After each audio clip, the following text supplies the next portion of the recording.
Welcome to the Your Leadership Legacy podcast.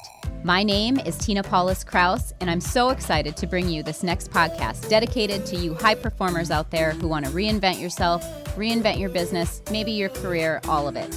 This podcast is all about being dedicated to transformation and being the best possible leader of yourself and others that you can be in order to create a legacy that lives on. Welcome to Your Leadership Legacy. My name is Tina Paulus Kraus. I am the founder and CEO of True You Teams. And here we go.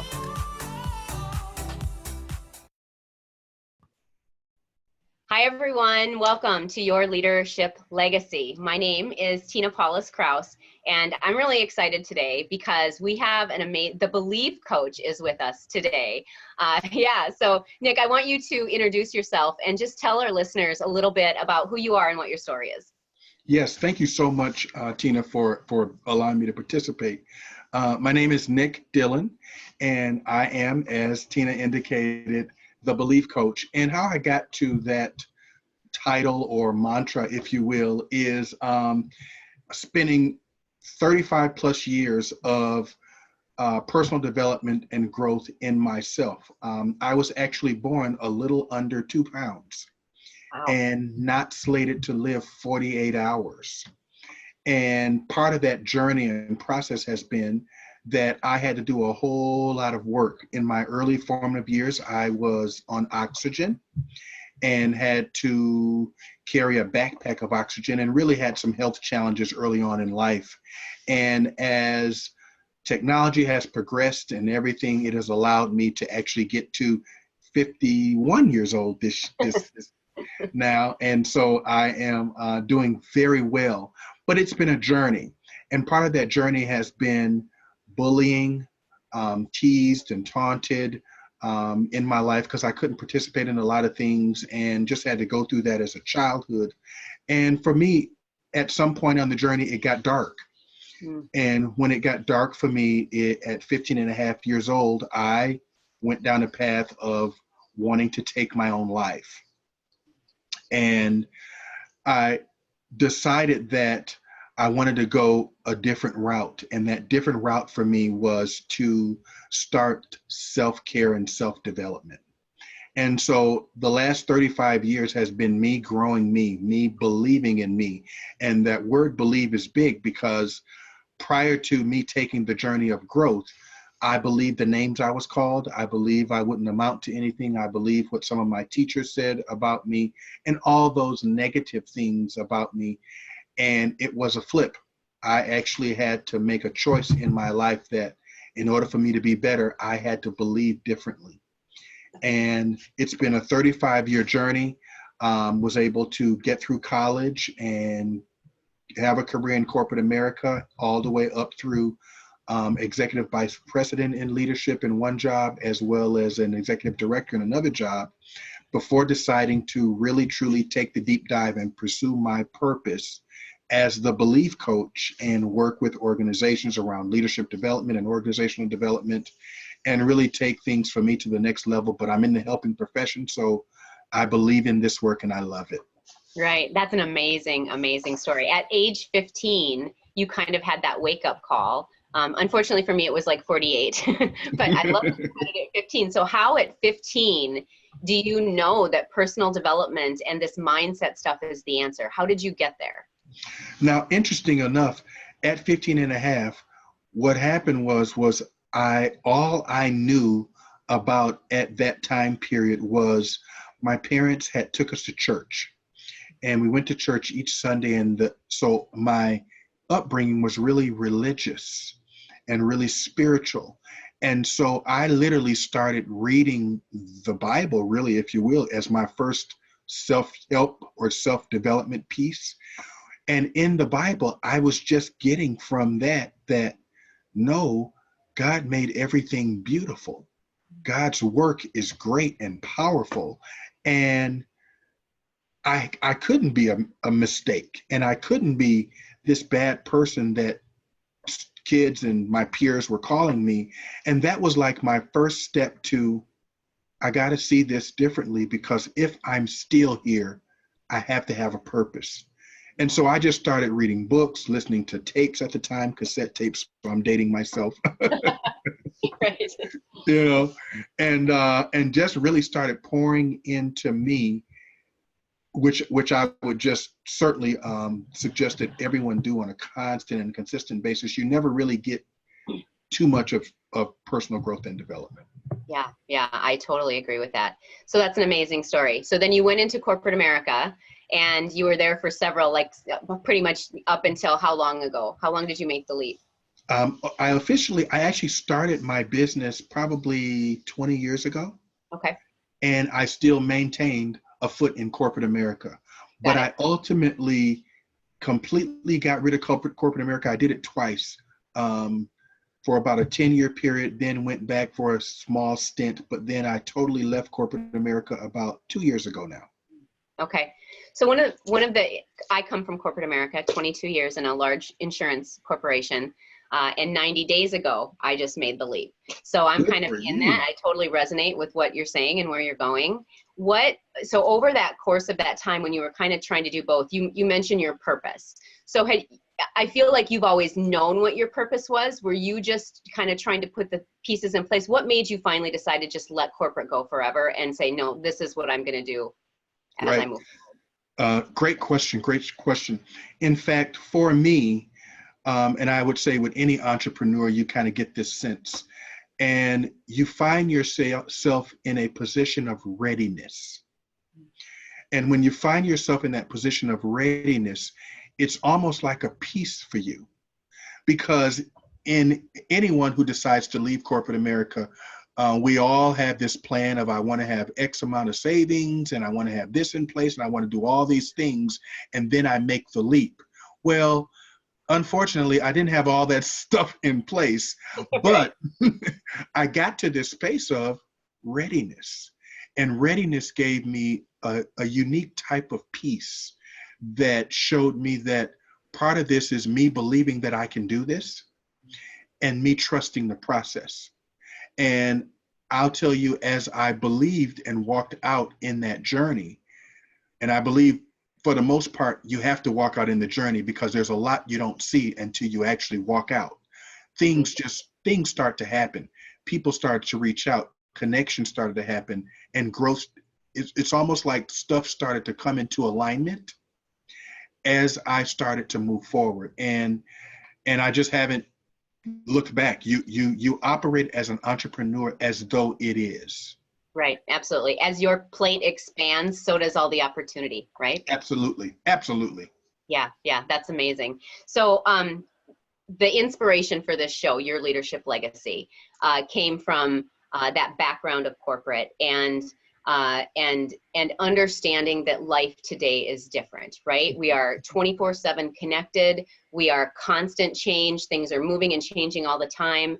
And that's what I've seen inside business is that's really tough on leadership. That's tough on leaders, because if you haven't been doing the personal development and keeping your mindset the way, it should be and stuff like that, you're probably stuck in today's environment. And so that was really the inspiration for this series. So my question to you is, when we talk about leaving a leadership legacy, what does that mean to you? For me, leaving a leadership legacy has always been, even when I was in corporate America, is who did I bring with me? And so part of leadership, and even when I'm doing leadership development, has always been empowering your leaders to be better and greater leaders. Yeah. And one of the unique things that I really advocate for is, and I tell leaders that with leadership, when you're good at it, you just get more work. Right. And so, yeah, we go up the corporate ladder of executive and senior, but part of the reason that we do that is because we're good at it. Yeah. So when you're long gone off the scene, or you elevate to a next level, or you move to another organization, the legacy of your leadership is who you brought along the way, who you mentored, who you coached, who you poured into, so that they could be their best leadership self. Right. Who you helped rise up. Right. Absolutely. Yeah. It's all about rising other people up, which is amazing. And so when in teams now, you're in organizations and you're doing team development and stuff like that. What's the biggest hurdle that leaders are facing that you're seeing? What I find is the biggest hurdles that leaders struggle with is influence and understanding the separation from manager versus leader. There's definitely a difference.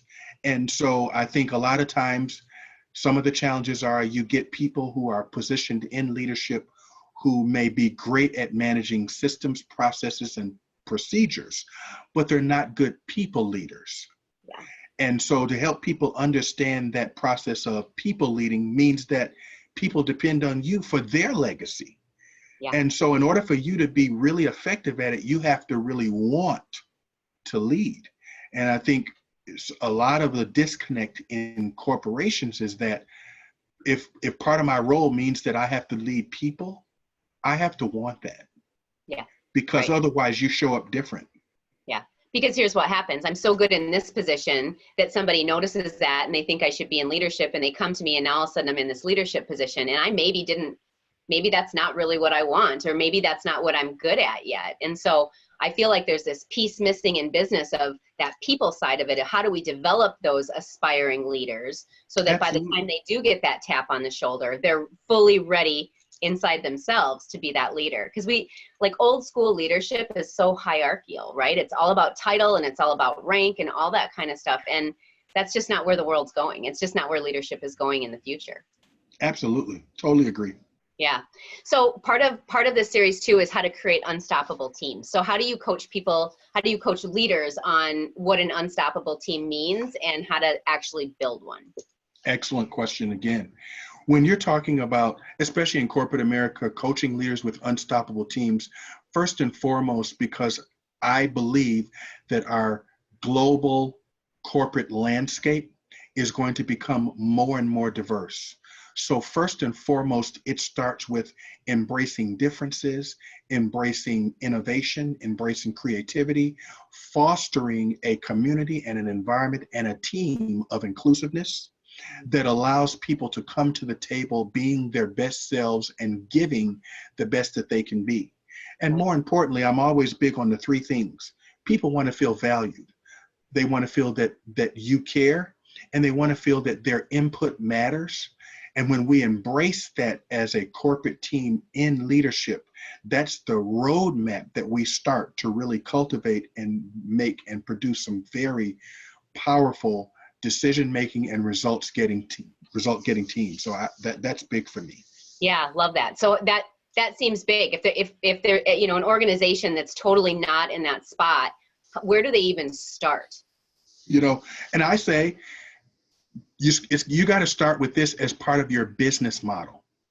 When you're talking about working in teams, and one of the big transitions that you see out there now in corporate America is we're moving to more of the agile work environments.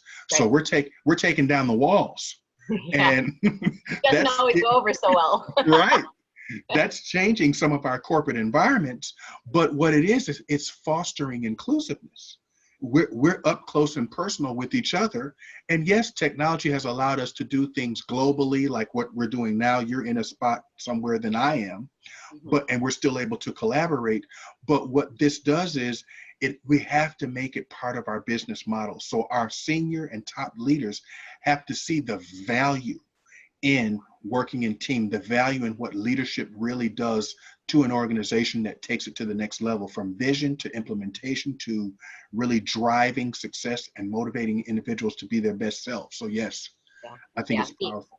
Being the best self is really the key, right? I mean, I think when people think about leadership, unfortunately, we think about title, and leadership is about leadership of self. And especially with how connected we are as a society now, you could keep work and home separate. And that, as time goes on, is getting harder and harder and harder to do because they just all meld together. And so when we talk about that and kind of where we're moving in the future of work and the agile systems and all that kind of stuff, how is leadership going to be different? Like, what new skill sets do I need as a leader if I'm listening to this conversation and I'm like, well, I don't really get what I need to do right now, but I know that I need something. So how is leadership different moving into the future?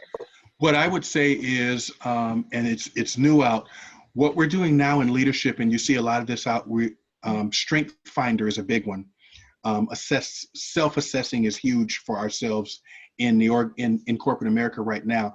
But big in leadership is, especially as you talk about managing work-life balance, because there really is no work-life balance. You're just managing life. Right. And when you bring that in, it's just really allowing ourselves to get a pulse on our emotional intelligence. That EQ is huge because emotion is in everything. And while we're not looking for the objective to get rid of emotion, because we're all human, but to be able to manage that in self first, creating a higher level of self-awareness, and you know, certainly with our generations of different generations of people in the workplace, we've got to embrace different perspectives. Part of that means I have to be a whole lot more self-aware of me and comfortable with me, that as I experience differences, different perspectives, even different emotions in the workplace, I can manage that effectively. And if I get a real good pulse on my emotional intelligence as a leader, it allows me to effectively be able to manage and engage and see what others see in me as well, and we grow together. But you gotta be really good with self first, because if I'm struggling with me, then that's always going to be a challenge for me in leadership. Totally. Yeah. If you can't lead yourself, it's really hard to lead others effectively. So Absolutely. yeah. So the whole EQ thing, what are some tools and resources that you would tell the listeners that if they're really wanting to kind of dig into that EQ piece and do some development on that, what are some good resources? A good tool is, there's a book out called Emotional Intelligence 2.0. And within that book, you can actually take your own assessment. So I would encourage individuals, especially this day and age in corporate America, we have moved away from a lot of the professional development programs and things of that nature. A lot of development these days is dependent on you taking your own initiative. Right. And so never discount personal development. It's easy for us to take a class, get a degree, get certificates and things of that nature, but the competitive edge in corporate America this day and age is personal development. That we do ourselves.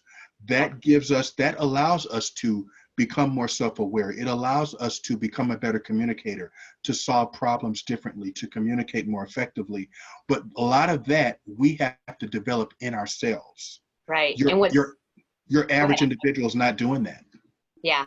And what's so amazing is that when you do go down that journey and you go down that road, I've been on this journey for about 4 years now, I call it like my wake up call, right? And it's so beautiful on the other side, right? Yes. I've learned how to manage emotions and the power of the pause and all that kind of stuff. And why do you think people don't invest in themselves? Well, research has shown us that because investing in you from a personal growth standpoint means you got to deal with you. Right. You expose you to you. And a lot of people, we spend a lifetime really trying to please others and to fit in. And if we dial that back and just take some time, for some people, for me to sit down and actually just deal with the small concept of personal acceptance, for a lot of people is a huge step. And so for the most part, people don't do it. Right. Right. Yeah. Because it takes work. Yeah. It takes it's a lot work. of work there. That's Yeah. right. Yeah. So tell us what you do. Like, I know that you've talked a little bit about working in organizations, but I know that your plate is way bigger than that. So tell us a little bit about your day-to-day and all the things that you're involved in. Good. Thank you so much. Well, my day-to-day is, again, as I mentioned, is working with organizations on leadership, growth, and development, but I'm also a licensed therapist specializing in addiction. And so part of my day is seeing and counseling clients. Part of my day is leadership coaching. Part of my day is public speaking and risk management training and development. So, and then being a dad, a husband, a grandfather, and all those other things that are out there. So it's a lot that I do, a lot that I'm involved in, and I try to manage it from the day to day. But at the core of it, my day actually starts at about 5 o'clock in the morning. on the treadmill, because even though I've survived this whole health thing, I still operate at about 25% lung capacity. Okay. So I really have to kind of maintain and watch my health. So I'm on that treadmill early in the morning to maximize my lung capacity. And I utilize that time to meditate, to, kind of clear my mind, feed some positive self-talk. And I think that's positive to do on a daily basis, so that you have at least some consciousness and a center about yourself, so you can have some positive energy to take you through the day. Yeah. And because your day can be chaotic and busy, but at a minimum, I like to start it out like that. Right. Yeah. Because then it allows you to manage your day versus your day managing you, right? Absolutely. Yeah. Everything is belief and mindset. And I tie everything I do, from counseling to speaking to leading to teaching, back to belief and mindset. Yeah, I think you are an amazing inspiration, and I just want to thank you so much for everything you do in the community and everything else. I understand that you have a free gift for people, so if you'd like to talk about that, that would be amazing. Yes, thank you so much. I have a free gift for people who are listening to this broadcast right now, and that is, I put together a free PDF download, and it's 12 self-defeating beliefs, 12 top self-defeating beliefs, and their 12 alternatives. And because everything is mental and mindset, these are some top things that I put together, and you can actually get that gift by simply going to believeuniversityfreegift.com. Awesome. And we're going to post that link when we send everything off, so it'll be really easy for people to get to. So I thank you for that. Out of those 12, what's the biggest one? What's the biggest one? People won't like me. Guilty. Self-defeating thought that people will not like me. Yeah. And so that's amazing. So then you help people kind of understand what that means and some tools to kind of get through that in this PDF. Absolutely. Awesome. Good. Yep. Awesome. Good. So where can people find you? How can they connect with you? People can connect with me on all the social medias. I do a lot of video blogging, some updates, and I pretty much keep it positive on social media. So you can see the fun things I'm doing, the fun times I'm having. And you can also find me through my website, nicholasdillon.com, where I got more stuff, and you get to see a whole lot more about me. And you might even see some more free gifts. So I'm always out there to help, and anyone that reaches out, I'm always there. Yeah, I so appreciate your time. You immediately said yes, which was amazing. You came as a very highly recommended referral. So it's been my pleasure to meet you and to get to know you a little bit better. So we're going to wrap this up. That's our time for today. Nick, thank you so much for being with us. And we'll have another amazing interview coming out tomorrow for everyone. Thanks, everyone. Thank you. See you later. Appreciate it. My name is Tina Paulus-Krauss, and I thank you so much for tuning in. I hope you enjoyed the show. Check out our programs and events at trueyouteams.com. And until next time, make it an amazing day.